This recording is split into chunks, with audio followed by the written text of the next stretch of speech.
So another thing we want to look at with the respiratory response is the blood transport of gases and the metabolic byproducts. So in other words, what are some of the byproducts as things are kind of breaking down while you're doing your exercise? So most of the oxygen in the blood is carried by hemoglobin. Okay, so hemoglobin is the primary transport of oxygen. The rest is kind of dissolved in plasma. Most of the carbon dioxide removal is from its combination with water and delivery to the lungs in the form of what's called bicarbonate. So that's how most of the carbon dioxide removal takes place. So when we look at the byproducts during low to moderate intensity exercise, there's enough oxygen available that lactic acid doesn't really accumulate. So lactic acid is going to be formed while you're exercising, even during low to moderate, but it's not going to accumulate because the removal rate is greater than the rate at which it's produced. So, unlike if you go out and you run a bunch of sprints with low rest periods, you build up lactic acid. With aerobic exercise, you're not going to accumulate it beyond a significant amount because your body's going to be able to remove it at the rate at which basically at the rate at which you create it. So the aerobic exercise level at which lactic acid begins to show an increase is termed the onset of blood lactate accumulation. Okay, that's where when the exercise intensity maybe gets to a certain point, you will start to have a small increase. But during low to moderate intensity exercise, you won't accumulate a significant amount because the removal rate is greater than or equal to the production rate. So we look at chronic adaptations to aerobic exercise. So these are your long-term adaptations. So your cardiovascular adaptations, you're going to get increases in maximal cardiac output, increases in stroke volume, and increased fiber capillary density. You're also going to get increased parasympathetic tone, which leads to decreasing in resting and submaximal exercise heart rates. So your submaximal heart rates and your resting heart rates are going to decrease, or you get that increased parasympathetic tone because of the fact you're operating more efficiently. So with each beat, your heart's going to put out more blood, so the heart doesn't have to beat as much. So that's what you're going to get with that, and that's due to the increases in maximal cardiac output and the increases in stroke volume.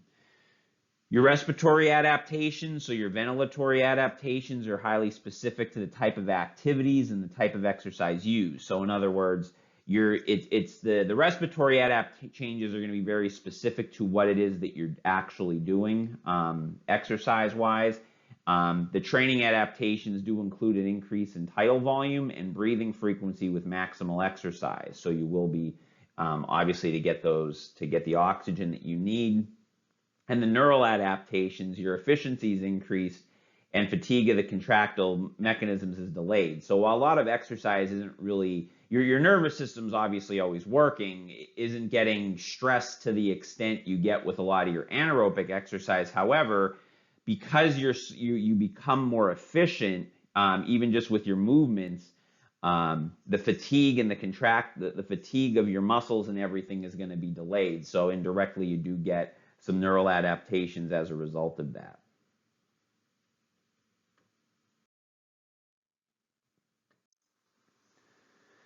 Some other adaptations, so we look at muscular adaptation. So one of the things obviously you'll get is, one of the basic adaptive responses is through aerobic endurance training is an increase in the aerobic capacity of the trained musculature. So, the trained musculature will get an increased aerobic capacity. You'll get an increased type 1 hypertrophy of your increased hypertrophy of your type 1 muscle fibers. You'll also get some transition from your type 2X to type 2A. And again, this just allows athletes to perform at a greater absolute intensity of exercise with a greater ease after performing aerobic endurance training. So they'll obviously get to increase their exercise intensity. Bone and connective tissue adaptations. In mature adults, the extent to which tendons, ligaments, and cartilage grow and become stronger is proportional to the exercise stimulus, specifically from weight-bearing activities. So running, high-intensity aerobics will lead to positive changes in the bone and other soft tissues. And the endocrine adaptation, so aerobic exercise leads to increases in hormonal circulation and changes at the receptor level. So high-intensity aerobic endurance training basically augments or kind of helps the absolute secretion rates of many different hormones. Trained athletes, however, have a blunted response to submaximal exercise. So that's going to be something, you know, obviously for trained athletes, submaximal exercise, they're not going to have as great a response with this because it's you know, below a particular intensity that they're accustomed to. One thing to note is that you do get increased cortisol secretion. So obviously the stress response from aerobic exercise will bring about increased cortisol secretions. Now the body attempts to offset that because cortisol can kind of break down proteins by somewhat increasing the anabolic response, but that's where we'll talk later about overtraining. So, you know, overtraining through aerobic exercise does lead to chronically elevated levels of cortisol, which can cause a lot of problems.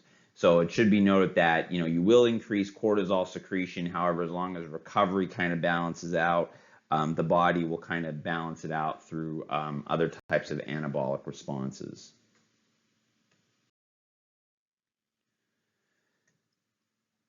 So, you know, one of the more commonly measured adaptations to aerobic endurance training is an increase in maximal oxygen uptake associated with an increase in maximal cardiac output. So you do get that increased maximal oxygen uptake. That's one of the most common things that we see with aerobic exercise. And really, the intensity of training is one of the most important factors. So you really have to make sure that you, again, train at an appropriate intensity to be able to, you know, get your body to adapt and accommodate to it. So the results of aerobic training, so generally the kind of things that you will see as a result of, you know, properly planned aerobic training, reduce body fat, increase maximal oxygen uptake, increase running economy. So if, you know, if you're running, you will get an increased running economy, which means you'll be more efficient with your movement. You won't fatigue as fast. Increase respiratory capacity, lower blood lactate concentrations at submaximal exercise. So submaximal, you'll be able to exercise and have less blood lactate accumulation, increase mitochondrial and capillary densities, and improved enzyme activity. So those will be some of the other things you will get as a result of aerobic training.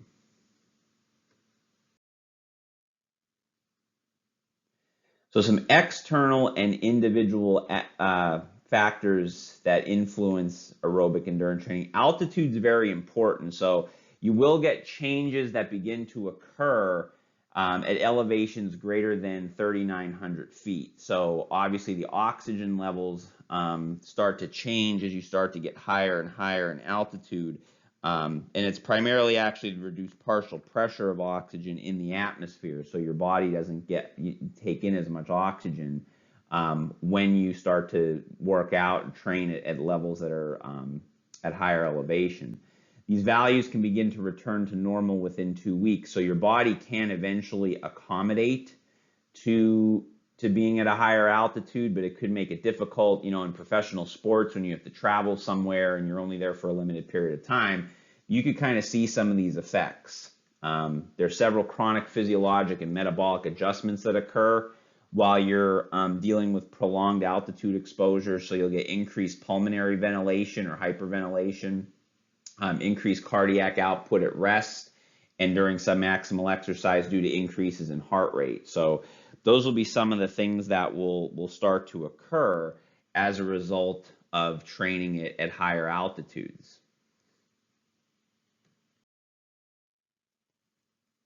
So here's some of your adjustments to altitude hypoxia. So again, you have that lower partial pressure of oxygen in the atmosphere. So as a result of that, you get some various changes. So you have here, you have your immediate adjustments that start to take place, and then you have your longer term. So, you know, if it's a situation where you're traveling for just one event, you know, individuals will sometimes feel that higher altitude and notice it. However, over time, your body will adjust to it.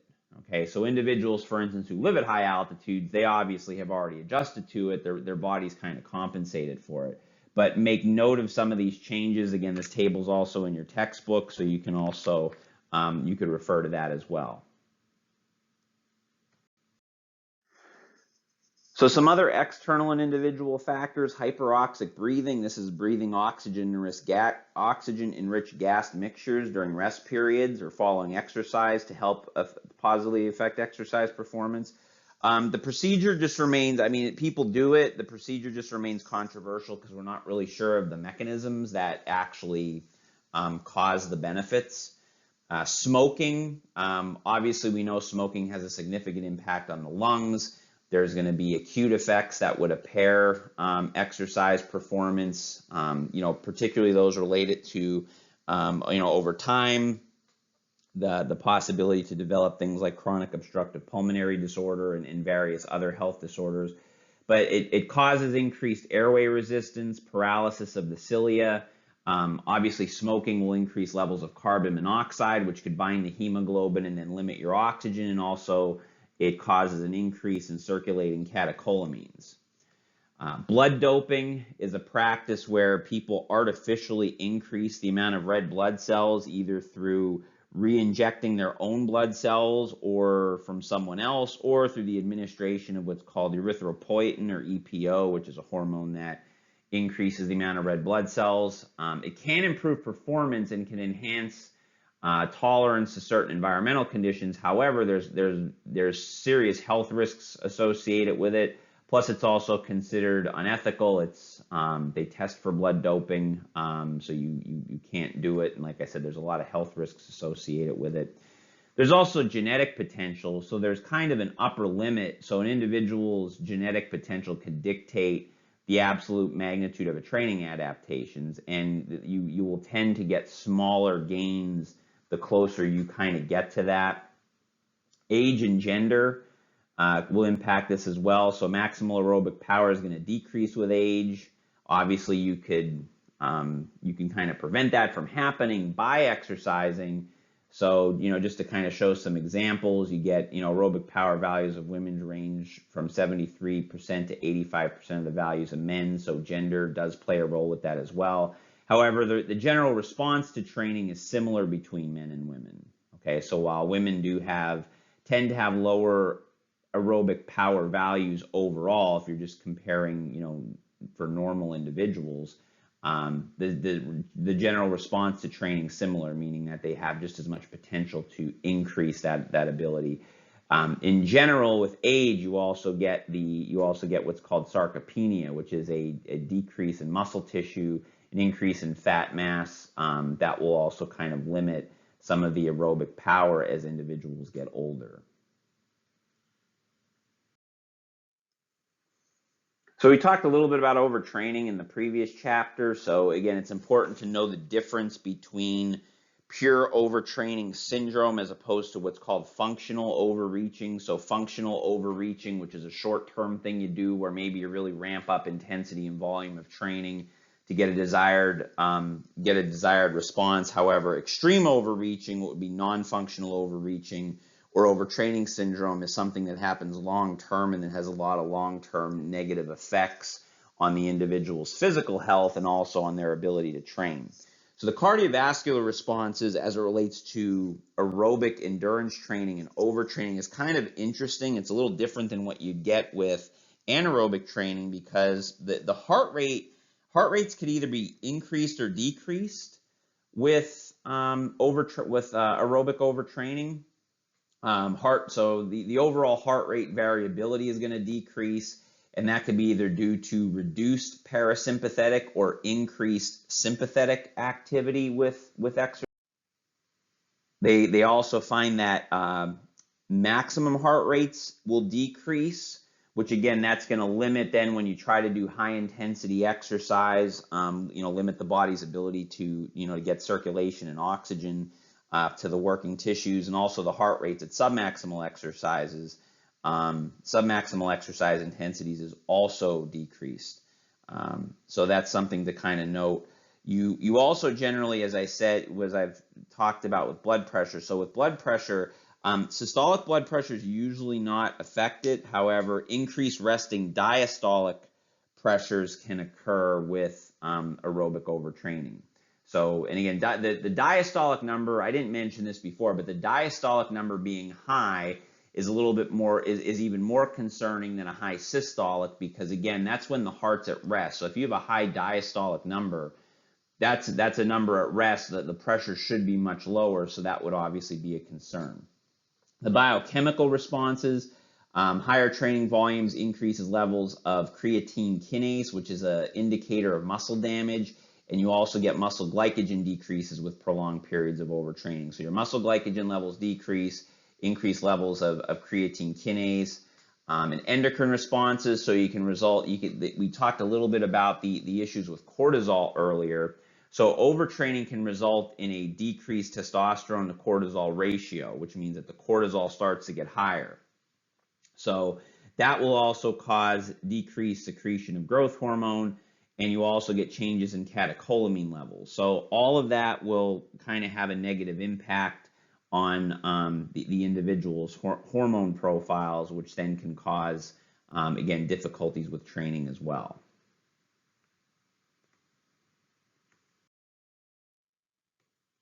So what are the markers of aerobic overtraining? So overtraining syndrome leads to dramatic decreases in performance, and again, it also very much so limits the ability to train and recover. So some of the markers, obviously decreased performance, decreased percentage of body fat, which again, that sounds good. However, again, if you're losing lots of weight, not keeping your weight up, that becomes that, that again isn't necessarily a healthy thing per se. Decreased maximal oxygen uptake, altered blood pressure, which we talked about, increased muscle soreness, decreased muscle glycogen, altered resting heart rate, increased submaximal exercise heart rate, decreased lactate, increased creatine kinase, altered cortisol concentrations, and then you basically get overall, you get decreased total testosterone, and then you get the ratios of total testosterone to cortisol being thrown off. So again, note all those. They're actually all listed on page 131. So I know I kind of talked through them a little fast through this discussion, but you can, on page 131 in your textbook, they kind of list them all. So if you want to if you'd like to put that in your notes and it'd be easier for you to copy it out of the book, you could certainly do that. A couple others to note: decreased ratio of total testosterone to sex hormone binding globulin. So again, there's other hormone effects. Decreased sympathetic tone, because there's going to be decreased nocturnal and resting catecholamines, increased sympathetic stress response, change in mood states, decreased performance in psychomotor speed tests. So those are all, again, they're all listed in that page that I gave you on the textbook, so you can put those in your notes as well.